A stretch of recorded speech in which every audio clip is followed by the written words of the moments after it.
Hello, I'm John Rohan, Director of Recreation right here at the Villages. It's with great pride today that we take you on a tour of our most spectacular regional recreation center to date, a magnificent tribute to one of America's greatest military commanders and the 34th President of the United States. And also to the countless men and women, many who live right here in the Villages, who fought bravely to defend our freedom. Welcome to the Eisenhower Regional Recreation Center.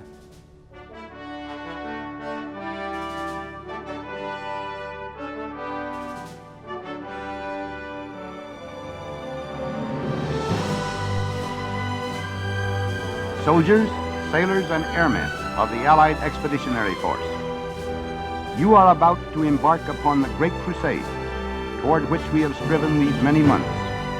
The eyes of the world are upon you. The hopes and prayers of liberty-loving people everywhere march with you.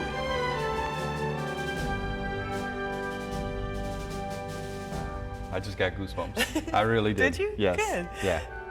It was really quite a few years ago, I'd say 5 or 6 years ago, we thought, you know, we should really do something. There's so many veterans and so many people who have served their country that live here in the Villages, and it all just kind of made sense to us.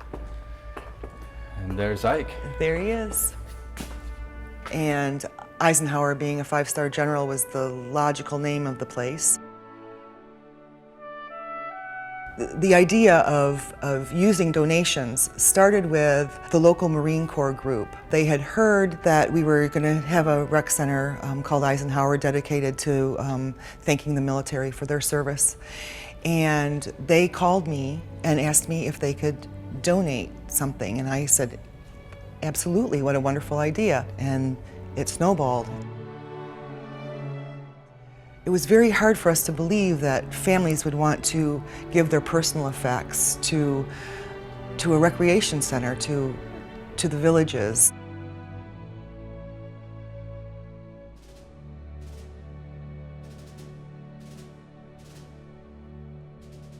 What we don't perceive, we're parting with them. What we perceive is we're sharing with our other military members and the residents of this great community. I can't find a place, and we moved 23 times in the military. I have never seen a place that was so patriotic and so concerned about giving to the veterans. And if they were willing, the Morris family, the design team, and everything was willing to give what they were willing to give, it was easy for me to just give a portion of what I have to share with others. I look at it this way. Most of those items were stored in boxes and closets in my attic. I gave a few items to my grandson, and other than that, I said, they're going to sit in a box and no one will ever see them. When I donated them to the Eisenhower Center, I thought maybe they'll have some use. I had no idea they would be displayed in such a professional fashion. I mean, it's breathtaking to see the displays and what they have done with the articles that were donated. It is truly, truly a tribute to everyone who's ever served and everyone who's donated an item. Because to me, again, it brought back to life everything that a lot of us that served in the military did. Most of all, I'm glad now that I got them out of the shoebox and they will bring them here and displayed, and they look nice. They did a great job displaying them, and it means a lot to me. It was hard to part with some of my items because, you know, I won't have them in my hands anymore, particularly my dress blues, because I thought I would be buried in them. But to see them as part of history, and other people will see that as part of history, is awesome for me, an awesome feeling. There was one widow that mentioned that she was the last one in her family, and that when she passed on, what would become of her husband's personal effects. And this is a way for him to be honored by her and by us, and for his legacy to continue on. John Fox was a corpsman who captured this on the island of Iwo Jima. His wife presented it to us after he passed away. She didn't know what to do with it. He earned the Bronze Star and the Purple Heart after being wounded on the island. And we felt that, we the detachment felt that it needed to be displayed, and this is an ideal opportunity for people to see a piece of history, as well as I'm hoping that there may be some relatives or descendants of some of the Marines who fought on Iwo Jima and captured the flag. And that's why I had the names, I typed the names on there and had them mounted so people can see them and maybe they know somebody on here.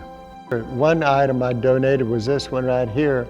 I was fortunate enough to fly this airplane with Ralph Abertazzi. He was President Nixon's private pilot. He says, I think I'll give you a nice picture of 26000. And so he had the aircrew sign it, and he gave it to me himself and signed it. We have about 350 framed pieces, but there's much more on display that isn't quite easily cataloged. Linda Deming, who is one of my designers that works with me, started cataloging and organizing everything, and then we spent months putting it together and organizing it and getting things framed and putting plaques on every item that was brought in here because we wanted to make sure that everyone knew who the donors were.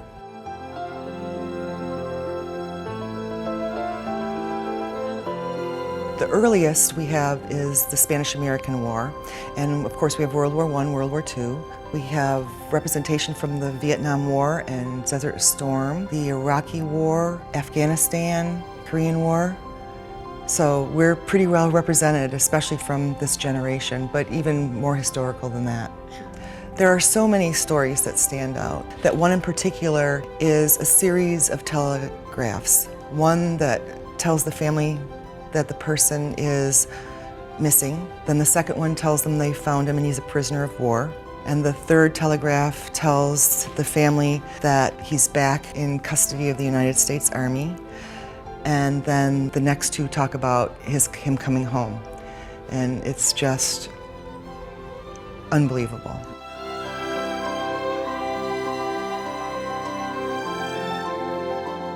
Couldn't believe that you'd have so many people willing to donate so many private collections.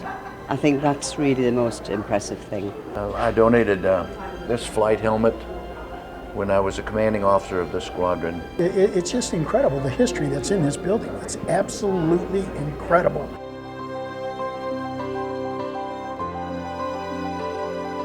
I think the residents, when they enter the front door, will feel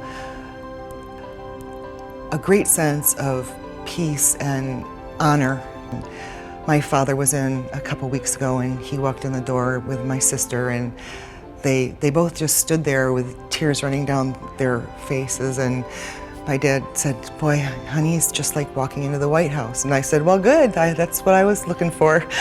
And I think that, I hope that people feel the same way, and they realize that, like the White House, which is America's house, this is theirs. This is to honor them and to pay tribute to them.